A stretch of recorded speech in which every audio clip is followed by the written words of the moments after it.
Dans mon livre, j'essaie de répondre à des questions universelles que tout le monde se pose. Pourquoi sommes-nous là? Quel est le sens de la vie et de la mort? Quel est le sens de ma vie?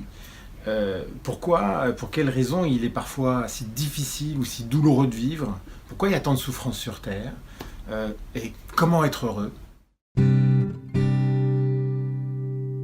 En 2012, j'ai vécu une expérience de lâcher-prise totale, quelque chose d'extraordinaire, de sensoriel, d'irrationnel, une sorte d'épiphanie, sans mots pour pouvoir le décrire, parce que si on le décrivait, ça pourrait paraître mystique.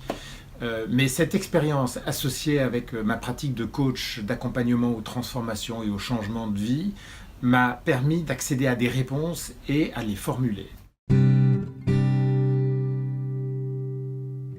Mon but à travers ce livre, c'est d'accompagner le lecteur à se découvrir lui-même, se découvrir en deux mots, parce que en fait, on est déjà ce que nous sommes. Chacun est ce qu'il est. Il n'y a rien à découvrir, il n'y a rien à développer. C'est plus une question de... je prends le sens de mot découvrir, dans le sens non pas de quelqu'un qui va découvrir un continent, mais de quelqu'un qui va découvrir une œuvre d'art, qui va dévoiler ce qui empêche d'être ce que l'on est, pour qu'on puisse révéler ce que l'on est au monde.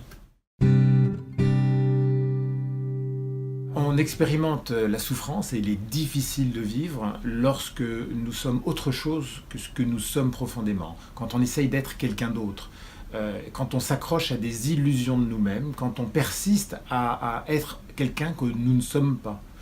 Et j'essaye d'accompagner le lecteur dans ce livre à se connecter à ce qui est essentiel pour lui, pour qu'il puisse être l'homme ou la femme qu'il est, et non pas être à travers des masques, à travers des statuts, à travers des rôles, mais à travers l'essence de la vie qui se manifeste à travers lui.